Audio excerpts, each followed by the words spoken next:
off chance you go to the rec center to lift loads, do cardio, or both, eating heaps of protein will help modify and fix harm done to your muscles for a more grounded and less fatty body.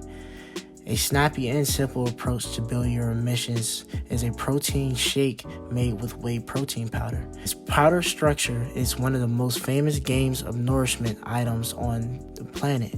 In the view of its accessibility, cost, whey is quickly processed and consumed by your stomach. It gets into your circulatory system, and afterwards your muscles rapidly, which is advantageous in the wake of preparing when you have to start the recuperation procedure. So how exactly is whey protein made? Until the 1970s, it was a gritty yellowish-brown powder with limited use. Then came membrane filtration.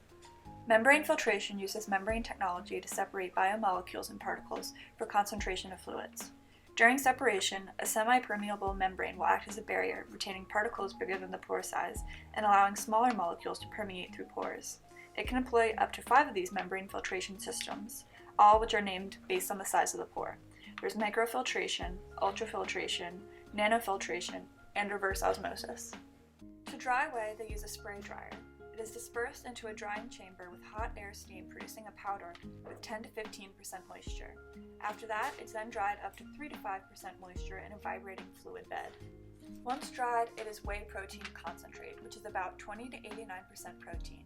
In 2005, about 170 million kilograms were produced in the US. That's cool and all, but what exactly is whey protein? Whey protein is a collective term referring to a group of proteins found in milk. The most abundant of these whey proteins is beta-lactoglobulin, which makes up approximately 50 to 55% of whey protein. Beta-lactoglobulin is a globular protein of the lipocalin family. The lipocalin fold is comprised of an 8-stranded anti-parallel beta sheet which is folded upon itself to enclose an internal cavity. From this image, you can see the 8 beta strands form the central anti-parallel beta sheet calyx. This calyx is flanked on its outer surface by a 3-turn alpha helix. The 9th beta strand and the AB loop are involved in dimer formation. The polypeptide chain is shown in rainbow colors beginning in blue and ending in red. Beta-lactoglobulin is a small protein with 162 amino acids. The internal cavity can be the binding site for low molecular weight compounds such as fatty acids and retinol.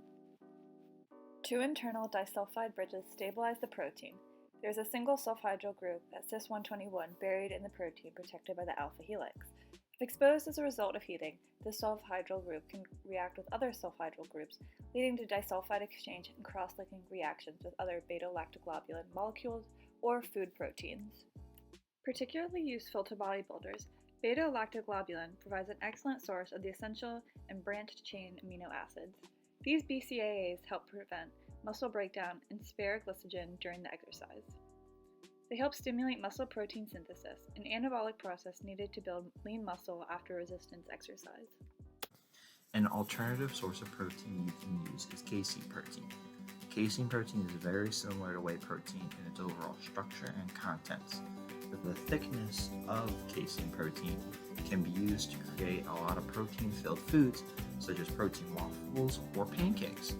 Now, since it's slower to digest into the body, it should be taken during the day rather than after workout like whey protein is used. Now, casein protein is going to be a better source of protein if you want to gain more weight. Now, we would rather use a whey protein shake after workout other than food because it's going to be a lot quicker to create a protein shake rather than waiting about 10 minutes to create a steak or chicken. And this will also allow our recovery process to start quicker, which will be better for repairing our muscle fibers. So, if you are an athlete or an aspiring lifter or just anyone that's trying to get stronger, the first thing I would suggest that you buy as a supplement is a whey protein. It's going to be a great post-workout that's going to allow your muscle cells to fully repair, which is going to overall help you get stronger. Now, hopefully you've learned a thing or two from our presentation and you enjoyed it. Now, if you excuse me, I need to be done